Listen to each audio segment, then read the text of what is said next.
Hey, ¿qué pasa, vinileros, vinileras? Muy buenas a todos, a todas y bienvenidos, bienvenidas a un nuevo vídeo aquí en Misprint Channel, vuestro canal de música en vinilo.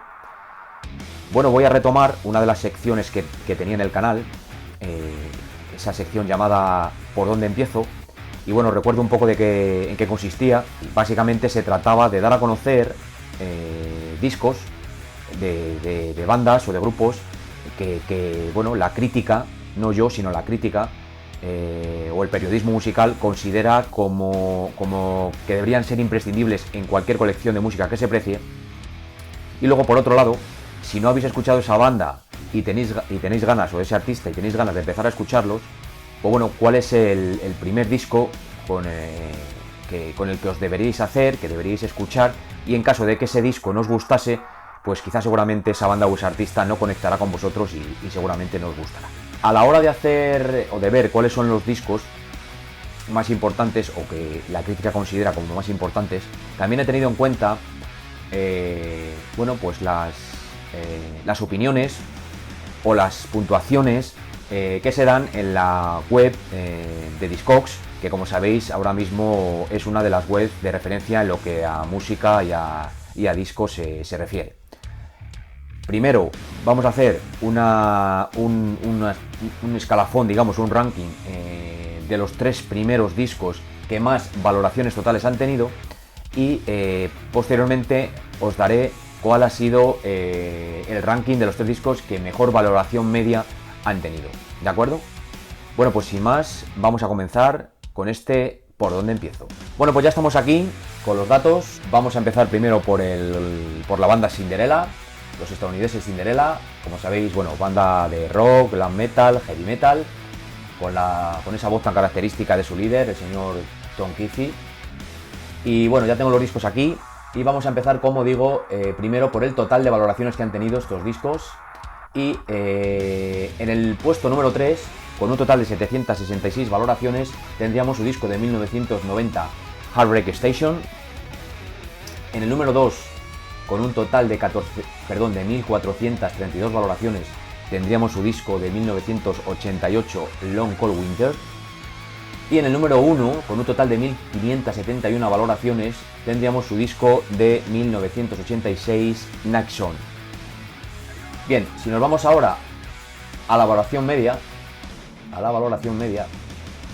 tendríamos en el puesto número 3, con un total de 4,15 puntos de valoración media, su disco de 1994, Still Climbing. En el número 2, con 4,18 puntos de valoración media, su disco de 1990, el Heartbreak Station. Y en el puesto número 1, redoble de tambores, con 4,23 puntos de valoración media, su disco, el de 1988 que comentamos antes, el Long Cold Winter. Bien, discos que yo creo que de esta banda no deberían de faltar en toda buena colección que se precie. Pues yo creo que mínimo los 2 primeros. Los 2 primeros que han sido primeros, quiero decir, tanto en valoración media como en valoraciones totales. Y que son el Long Cold Winter, evidentemente, y el Heartbreak Station. ¿Vale? Creo que esos dos son imprescindibles y que deberíais tener en vuestra colección, en caso de que quisierais tener álbumes de Cinderella. ¿Por qué disco yo empezaría a escuchar a Cinderella? Para comprobar si efectivamente es un grupo que me gusta o no. Pues por un recopilatorio, que os lo dejo aquí, del 97 titulado Once Upon a, ¿vale? Y que bueno, ahí están pues prácticamente todos los éxitos que tuvo la banda, pues como Shake Me, Nobody's Fool, Gypsy Road, el famoso Shelter Me, Heartbreak Station, bueno, y otros tantos más, ¿de acuerdo? Entonces, como os digo, si queréis empezar a escuchar a Cinderella, escuchar este Once Upon a del 97 y así comprobaréis, como digo, si os gusta o no os gusta Cinderella. Bueno, y nos vamos ahora, saltamos de Estados Unidos a Reino Unido para hablar de los británicos de Clash, la banda del señor Strummer, ya sabéis, banda de punk, bueno, y más concretamente uno de los mejores grupos de punk de la primera ola de punk de finales de los 70. Ya tengo aquí todos sus discos y vamos a empezar. En cuanto al total de valoraciones que han tenido, En el puesto número 3, con 5.345 valoraciones, tendríamos su disco de 1982, el Combat Rock. En el puesto número 2, con 5.674 valoraciones, tendríamos su disco de 1977, The Clash. Y en el puesto número 1, con un total de 10.822 valoraciones, tendríamos su disco de 1979, London Calling. Bien, si nos vamos ahora a la valoración media, tendríamos en el puesto número 3, con un total de 4,23 puntos de valoración media. Por cierto, creo que no lo he recordado antes, la valoración media está hecha sobre una puntuación de 0 a 5, ¿de acuerdo? Como digo, en el tercer puesto, con un total de 4,23 puntos de valoración media, tendríamos su disco de 1982, Combat Rock. En el puesto número 2, con un total de 4,52 puntos, su disco de 1977, el The Clash. Y bueno, como muchos ya os esperaréis, en el puesto número 1, con un total de 4,6 puntos de valoración media, su disco del 79, efectivamente, London Calling. Bien, ¿qué discos habría que tener yo creo, en nuestra colección de The Clash? Bueno, pues efectivamente los tres primeros, ¿vale? London Calling, The Clash, Combat Rock, y yo añadiría también su disco de 1978, el Gimme Enough Rope, ¿de acuerdo? Ahora, ¿por qué disco empezaría yo a escuchar a The Clash? Pues yo empezaría por el que ha ganado, y que no es otro que el London Calling. Y bueno, yo creo que es el disco más, yo diría quizá el más icónico de la banda, y con su tema uno de sus temas más icónicos, que precisamente es London Calling. Bueno, y aquí tenéis canciones pues como Jimmy Jazz, Bloody Can Fail, Spanish Bombs, Clapdown, Death or Glory, Coca-Cola, ¿vale? Como digo, para los que queráis empezar a escuchar a The Clash, empezad con este London Calling. Nos quedamos en Reino Unido para hablar ahora de los londinenses Cream, el Power Trio formado por los señores Jack Bruce, como sabéis, bajista y vocalista, el baterista Ginger Baker y el gran Eric Clapton, vocalista y guitarrista. Ya tengo sus discos por aquí, que la verdad que fueron pocos, total de 4 discos de estudio. Y vamos allá.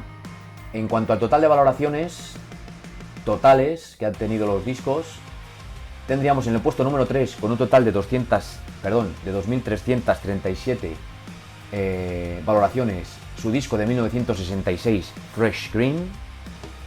En el puesto número 2, con un total de 2.813 valoraciones, su disco de 1968, Wheels of Fire. Y en el puesto número 1, con un total de 5.130 valoraciones, su disco del 67, Disraeli Years. Discazo, por cierto. Si nos vamos ahora a las valoraciones medias que han tenido los discos, tendríamos en el puesto número 3, con un total de 4,24 puntos de valoración media, su disco de nuevo del 66, Fresh Cream. En el puesto número 2, con un total de 4,3 puntos de valoración media, su disco del 68, Wheels of Fire. Y bueno, como era de esperar, en el puesto número 1, con un total de 4,42 puntos de valoración media, de nuevo su disco del 67, Disraeli Years. Sí, efectivamente, en cualquier colección que se precie habría que tener esos tres, porque luego está el Goodbye, pero a mí es un disco que no me gusta y no lo considero como de los mejores de la banda. Creo que con Disraeli Years, Wheels of Fire y Fresh Cream iríais más que servidos. Ahora bien, para empezar a escuchar a Cream, yo os recomendaría una compilación del 95 titulada The Very Best of Cream, en la cual, bueno, pues están evidentemente todos sus éxitos, como por ejemplo temas como I Feel Free, I Song Glad, Spoonful, Sunshine of Your Love, White Room. Como veis, pues lo más clásico de la banda. Os dejo por aquí también la carátula de dicho recopilatorio, y si queréis empezar a escuchar a Cream, pues empezad por él. Saltamos ahora hasta Estados Unidos para hablar ahora de la discografía de una de las que están consideradas como de las mejores bandas de la historia. Me estoy refiriendo a la Creedence Clearwater Revival, la banda de los hermanos John y Tom Fogerty.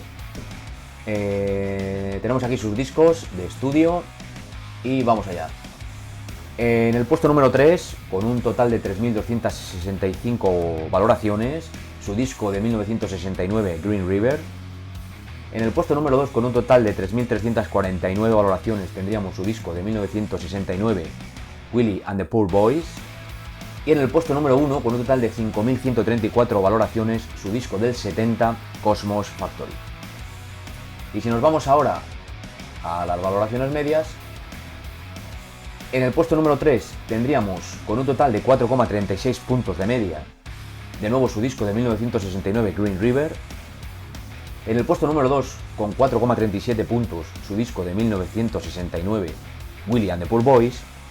Y en el puesto número 1, con un total de 4,44 puntos, su disco de 1970, Cosmos Factory, que se llevaría la palma. En este caso, yo añadiría que además se ha quedado, no ha entrado en el ranking por muy poco, por una décima, su disco del 69 también, el Bayou Country, que yo creo que también es un discazo. Yo creo que esos cuatro, Cosmos Factory, Willie and the Poor Boys, Green River y Bayou Country, creo que son cuatro discos que no deberían de faltar en ninguna buena colección que se precie. Y para empezar a escuchar a la Creedence, bueno, pues para empezar a escuchar a la Creedence yo empezaría por también otro recopilatorio, el Chronicle Volumen 1, que además, bueno, pues como en cualquier recopilatorio, pues incluye pues muchos de sus éxitos, Susie Q, Proud Mary, Green River, Commotion, bueno, Down on the Corner, Fortunate Son, como veis, pues como digo, clásicos de ellos, ¿de acuerdo? Os dejo también aquí la portada del susodicho recopilatorio, por si queréis empezar a escuchar a la Creedence, que empecéis por ahí. Bueno, y seguimos ahora en Estados Unidos y también en Canadá, para hablar de otra, yo creo que otra formación clásica de la historia de la música, que son los señores Crosby, Stills, Nash y el canadiense Neil Young. Ya tengo aquí sus discos. Aquí lo que he hecho ha sido que he metido la discografía de los cuatro, pero también el disco del 69, el Crosby, Stills and Nash, en el cual todavía no estaba Neil Young, pero que lo he incluido aquí también en el ranking porque creo que es un disco importante, ¿vale? Vamos primero con el total de valoraciones. En el puesto número 3, con un total de 536, tendríamos el disco de los cuatro del año 88 titulado American Dream. En el puesto número 2, con un total de 5.261 valoraciones, tendríamos el disco de Crosby, Stills and Nash, su homónimo de 1969. Y en el puesto número 1, con un total de 6.906 valoraciones, el disco de los cuatro de 1970, el famoso Deja Vu. Y si nos vamos ahora a las valoraciones medias, tendríamos en el puesto número 3, con un total de 3,49 puntos de valoración media, su disco, el disco de los cuatro de 1999, el Looking Forward. En el puesto número 2, con un total de 4,31 puntos, se mete el Crosby, Stills and Nash del 69. Y en el puesto número 1, de nuevo como era de esperar, bueno, pues con un total de 4,38 puntos, el famoso Deja Vu de 1970. Discos que habría que tener de ellos, yo creo que como indispensables o imprescindibles, por supuesto el Deja Vu y el Crosby, Stills and Nash, también ese disco de ellos tres del 69, creo que esos dos son imprescindibles. Ahora bien, ¿por qué disco empezaría yo a escuchar a Crosby, Stills, Nash and Young? Bueno, pues yo empezaría por otro recopilatorio, en este caso del 74, titulado So Far, y que tiene también, bueno, pues todo lo mejor de los cuatro artistas. Cuando lo escuchéis, pues bueno, veréis si de verdad os gustan o no os gusta Crosby, Stills, Nash and Young. Ahí os dejo también la portada para que lo controléis. Bueno, y para acabar el programa de hoy, hablamos ahora de la discografía de una banda que es digamos, un clásico en mi canal. Los británicos de Cult, los señores Ian Astbury y Billy Duffy, que por supuesto tendrían que estar en esta serie de Por dónde empiezo. Y nada, tenemos aquí ya sus discos de estudio y vamos allá. Bueno, en el puesto número 3, con un total de 1.857 valoraciones, tendríamos su disco de 1989, del Sonic Temple. En el puesto número 2, con un total de 1907 valoraciones, su disco de 1987 Electric. Y en el puesto número 1, con un total de 2555 valoraciones, su disco del 85 Love. Y si nos vamos ahora a la valoración media, tendríamos que se queda en el puesto número 3 con un total de 4,24 puntos de valoración media su disco de 1989, el Sonic Temple, discazo. En el puesto número 2 con 4,28 puntos su disco del 87, Electric. Y en el puesto número 1 con 4,3 pues su disco de 1985, el Love. El Love se lleva la palma, en este caso, de la discografía de The Cult. Estos tres evidentemente son imprescindibles, totalmente de acuerdo. Yo añadiría quizá también a lo mejor su primer disco, el del 84, el Dreamtime. Tampoco está mal su disco del 2012, el Choice of Weapon. Y uno de los que a mí más me gustan, aunque digamos ese sí que es cierto que quizá no muestra lo que es la esencia de The Cult, por ser un poco más potente, que es el disco ese que os mostré en el vídeo anterior, que es el Beyond Good and Evil del 2001. Ahora bien, ¿por qué disco empezaría yo a escuchar a The Cult? Bueno, pues con mi disco favorito de ellos, que como muchos sabéis es Sonic Temple. Esto para mí es un discazo, ya lo he dicho en muchas ocasiones, con temas pues Sun King, mi tema favorito que es Firewoman, bueno, Sweet Soul Sister, buenísima, New York City, Automatic Blues, mi disco favorito de The Cult y con el que yo os recomendaría empezar a escuchar a la banda si aún no lo habéis hecho. Bueno, vinileros, vinileras, pues hasta aquí el programa de hoy, por donde empiezo. Espero que os haya gustado y sobre todo que os haya servido para si vais a empezar a escuchar por casualidad a estos artistas, que sepáis por dónde empezar. Me gustaría, si os apetece, siempre de forma amable, que me dejarais qué discos, aparte de los que yo he nombrado, creéis que deberían estar también en cualquier colección que se precie de estos artistas y por supuesto también por qué disco empezaréis vosotros a escuchar a estas bandas. Y nada más, si os ha gustado el vídeo, dadle un like muy fuerte, suscribiros al canal, por favor, que me viene muy bien y me ayuda mucho a seguir subiendo vídeos, compartirlo, dar a la campanita para notificaciones y nada, en breve seguiremos subiendo más vídeos. Hasta entonces, un saludo y que ustedes lo escuchen bien. Hasta pronto.